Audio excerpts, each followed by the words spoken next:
Lamentablemente la extorsión viene ganando terreno entre los peruanos y se necesitan medidas efectivas para contrarrestarla. Dinero prestado fácilmente, cupos o seguimiento parecieran ser las modalidades más escogidas por los delincuentes. A diario vivimos con miedo y necesitamos respuestas urgentes de nuestras autoridades y del sistema de justicia. Es por ello que hoy conversamos con un juez penal para que nos informe un poco más sobre la parte legal y cómo proceder ante este delito. Estás en Diálogos Judiciales de la Corte del Callao.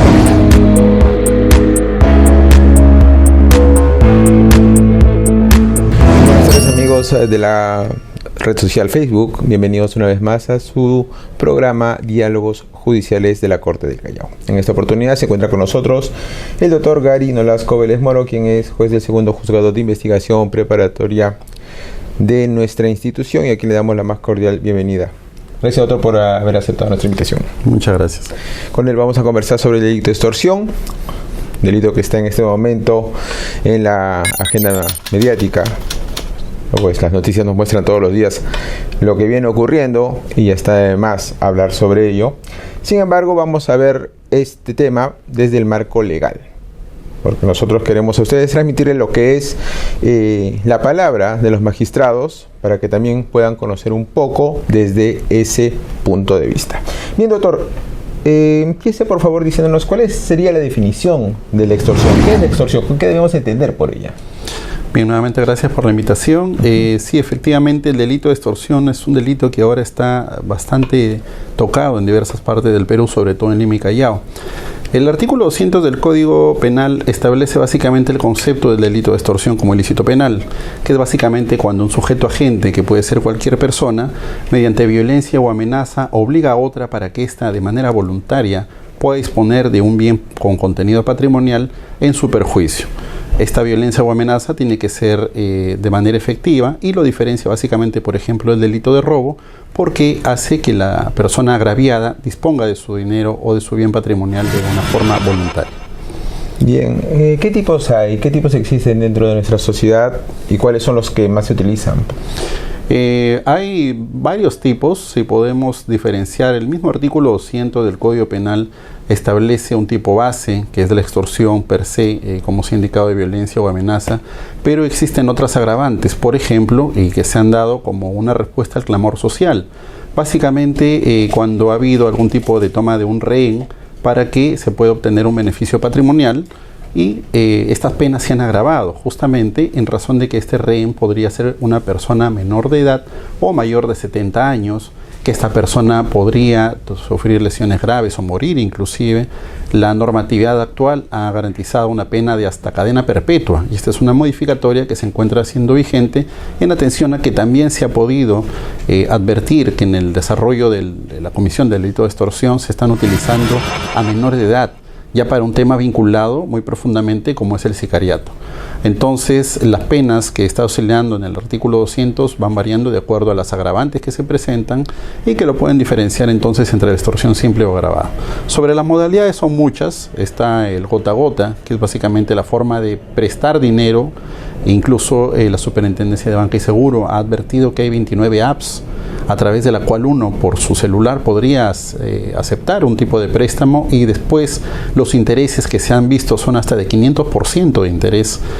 Ha provocado que estas personas permanezcan totalmente endeudadas. Incluso una vez que ya están metidos en la deuda, se ha advertido que organizaciones criminales o los extorsionadores, actuando tal vez de manera individual, obligan a estas personas a seguir pidiendo prestado y esto los mantiene entonces, por eso el término gota a gota, en una deuda permanente. También está el chalequeo, que es básicamente brindar una pantalla de un servicio de seguridad, de decir yo te voy a proteger, y eso también está obligando a que las personas paguen. Y finalmente otra que es bastante trascendental es la de pago de cupos. Pago de cupos, que es, por ejemplo, lo que está relacionado al tema de los transportes y que está ocasionando pues este clamor social en cuanto, como ya no quieren pagar esos cupos porque ya son exorbitantes, porque ya se ha vuelto una costumbre casi nacional y sobre todo muy arraigado aquí en el Callao y en Lima, en varias rutas determinadas, se está haciendo este cobro de cupos ya excesivamente alto y se están tomando represalias inclusive con quienes tratan de denunciar estos hechos. Bien, doctor, ¿estos datos que acaba de dar usted son netamente dentro de la provincia constitucional del Callao o es a nivel nacional? Hay estudios que han realizado, por ejemplo, el grupo La República, también Infobae, que determinan que básicamente el delito de extorsión como tal está centrado en la ciudad de Lima, en un 57% a más. En el Callao también tiene una fuerte tendencia que es de más del 6% en la cantidad de denuncias de delito de extorsión. En Piura es la que le sigue en ese orden de porcentajes y después está distribuyendo al resto del Perú. Cabe precisar que, por ejemplo, otras de las modalidades del delito de extorsión en este pago de cupos está muy arraigado al tema de las empresas de construcción, ¿no? Y esto está sentado básicamente en Lima, es por eso el gran porcentaje, porque hemos advertido que Lima ya no está creciendo para los lados, sino está creciendo en edificios. Y cada vez que se instala una obra de construcción, entonces esto da para que los extorsionadores se acerquen a la obra y traten de solicitar un cupo. Entonces el Lima y Callao es donde está más centralizado el tema de la extorsión. Bien. ¿Cuáles son las penas por el delito de extorsión? Usted dijo de que ha habido un cambio, ¿verdad? Ahora ya se puede dar cadena perpetua. ¿Cómo era antes? Y no sé si hay alguna ley adicional que se esté evaluando para poder un poco más entrar dentro de esta sanción que se podría decir a este delito. Devolverlo más drástico, ¿no? Exacto. Sí, ha habido modificatorias en el tiempo del artículo 200, que es el artículo que establece las penas de extorsión, básicamente como hemos referido por el clamor popular, ¿no?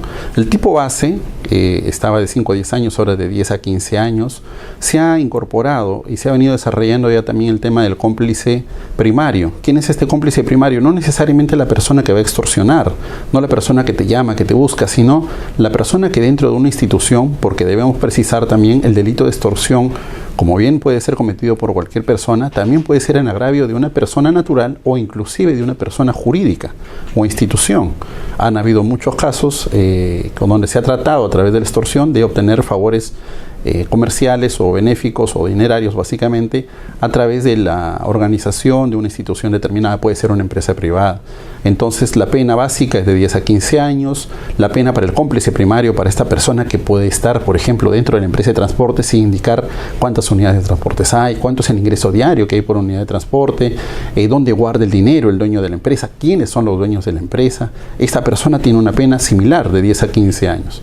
En el caso de otras agravantes, por ejemplo, como participar más de 2 personas, el estar dentro de un sindicato de construcción civil, el utilizar arma de fuego, contempla una pena de 15 a 25 años. Y cuando se toma un rehén para obtener también este beneficio patrimonial, la pena ha sido aumentada de 15 a 25 años y también habíamos precisado, se da de cadena perpetua cuando se utiliza para la toma de este rehén para un delito extorsivo, personas que son menores de edad, que se les trate de utilizar, como el famoso caso de la persona trujillana que era utilizado como sicario a veces o juventud, y también cuando, por ejemplo, consecuencia de este acto extorsivo, este rehén que está retenido más de 24 horas sufre lesiones graves o muere. Es ahí donde se puede plasmar una pena de cadena perpetua. Correcto.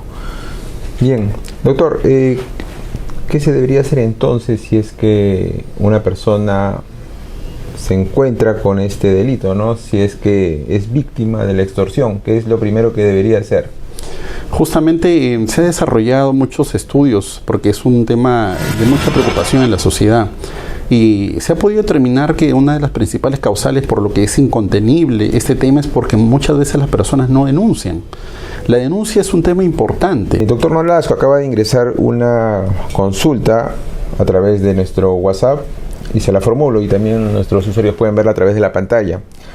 Se ha visto en las últimas semanas que ha venido ocurriendo extorsiones a las empresas de transporte público, a aquellos comercios y diversos rubros. ¿Cómo los ciudadanos deben afrontar ello? Y el Poder Judicial, ¿qué está haciendo ante estos delitos, doctor? Bien, sí, como ya me habíamos indicado anteriormente, al acudir a la policía o al Ministerio Público es una medida inmediata. Cuando una persona está siendo extorsionada o están intentando extorsionarlo, tenemos que recurrir de manera inmediata a la Policía Nacional del Perú, poniendo en conocimiento de la forma, modo y circunstancias cómo se está produciendo esta tentativa o esta situación de tratar de extorsionar. Ya hay estudios estadísticos que han indicado, por ejemplo, que el grupo organizado de bodegueros del Perú, en más de un 50% han denunciado este tipo de situaciones y han puesto en conocimiento de las autoridades. Si es que reiteramos por alguna cuestión de de seguridad o de tranquilidad, uno prefiere acudir directamente al Ministerio Público, lo puede hacer. Puede acudir al Ministerio Público, poner información de los datos que tiene, de las cosas que han sucedido, de repente siendo inclusive parte de la misma organización criminal que está cometiendo esta extorsión y ya quiere dejar esa situación, quiere colaborar con la justicia, puede apersonarse a la Fiscalía y estos a su vez iniciar la investigación con el apoyo de la fuerza policial. Sobre la labor del Poder Judicial, es una labor activa básicamente en nuestra Corte del Callao. Tenemos de manera diaria requerimientos fiscales con motivo de estas investigaciones donde se nos pide medidas limitativas, por ejemplo, levantamiento del secreto de comunicaciones, levantamiento del secreto bancario, para poder determinar y corroborar esos datos que pueden ser obtenidos a través de la fuerza policial o de informantes sobre si una persona determinada, extorsionador conocido, puede estar ingresando una cantidad de dinero a sus cuentas con motivo justamente de las extorsiones. Nosotros damos esa posibilidad previo análisis obviamente del requerimiento fiscal. También podemos determinar las comunicaciones que puede tener una persona con otras personas que pueden básicamente abordar a los, por ejemplo en este caso que es muy conocido aquí, a los transportistas, ¿no? Porque eso no es una participación solamente de una persona, son varias las personas que hacen el seguimiento a las rutas, que hacen el seguimiento a quiénes son los choferes que colaboran, que dan la información de cuánto es el ingreso diario que pueden tener. Entonces, esta información es bastante importante y eso es lo que nuestra Corte, básicamente del Callao, a través de la atención de las medidas limitativas requeridas por el Ministerio Público, brinda y coadyuvar con ello al desarrollo de la investigación y muy probablemente a la formalización de un proceso. Bien, a su criterio debe considerarse el delito de extorsión y el sicariato como delitos contra el terrorismo. Particularmente considero que no, porque ya se ha demostrado a lo largo de la historia, sobre todo en nuestra nación, que el agravamiento de las penas o la configuración de nuevos ilícitos lo único que hace muchas veces es crear confusión al momento de la calificación de los tipos penales.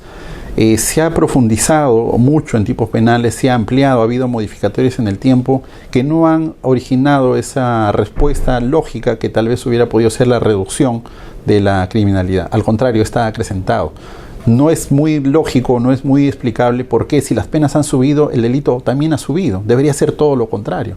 Entonces ya está demostrado de que el criminalizar actos o hacer nuevos tipos penales podrían crear confusión al momento de hacer esta calificación y también interrumpir o en todo caso no dejar en libertad para hacer una investigación correcta. Entonces yo considero particularmente que no, que debemos trabajar con lo que tenemos, debemos potenciar en todo caso en las instituciones como son la Policía Nacional del Perú, que lamentablemente en este tema del delito de extorsión, delito contra el patrimonio, se ha visto sobrepasada en sus capacidades, y no por una falta de capacidad de las personas en sí, sino por la falta de recursos económicos, porque no tienen los software necesarios. Hay que tener en consideración también que así como el delito de extorsión es un delito que se cometía de manera directa, ahora la virtualidad ha ayudado inclusive a esto. ¿Por qué?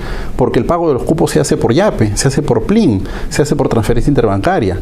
Del gran porcentaje, más del 70% de los cobros de estos cupos por delito de extorsión son de manera virtual. Ya no se da mucho a la persona, el extorsionador que manda o que va a cobrar el dinero. Es un 15% según las estadísticas que se han podido obtener, y también el INAI ha manifestado que son pocas las personas que denuncian y ponen conocimiento de esta situación. Entonces yo considero de que sería lo mejor potenciar a las instituciones antes que hacer modificatorios incluso la norma. Bien, bueno, del diálogo que hemos sostenido podemos rescatar lo que el doctor dijo acerca de la reserva de la identidad, ¿no? Que es muy importante. Por eso la invitación es también a denunciar este tipo de delito que mucho está ya calando en nuestra sociedad. Doctor Nolasco, su mensaje final, ¿qué podría recomendar desde su despacho a los usuarios que nos ven a través de la red Facebook, por favor? Básicamente que tengan confianza en las instituciones del Estado, que tengan confianza en su Policía Nacional del Perú, que hay políticas criminales que están velando siempre por la seguridad de los ciudadanos. Hay que denunciar estos hechos, no hay que quedarse callados, porque si no, lamentablemente va a llegar un momento en que va a sobrepasar totalmente toda capacidad logística, no solo de la policía, sino de la misma representante del Ministerio Público y del Poder Judicial. Denunciamos los hechos, acudamos a hacer denuncias. Si estamos dentro de esta criminalidad organizada, tenemos que arrepentirnos de este hecho y convertirnos entonces en personas que vamos a dar detalles, datos importantes para poder culminar ya esta situación, porque lamentablemente está afectando a nuestra sociedad.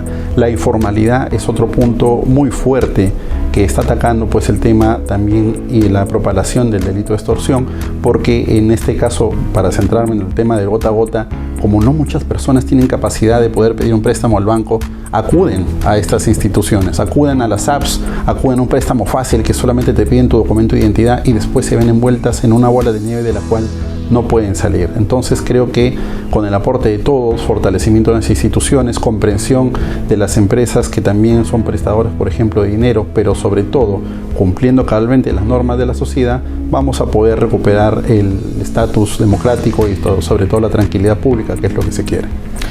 Bien, doctor, ha sido datos importantes que nos ha compartido en esta oportunidad el magistrado Gary Nolasco Vélez Moro. Nosotros vamos a estar realizando también más entrevistas respecto a diversos temas que aquejan a la población, a la ciudadanía y sobre todo a los chalacos. Sería todo por nuestra parte. Muy buenas tardes. Muchas gracias a todos ustedes. Doctor, muchas gracias nuevamente. Gracias. Hasta luego.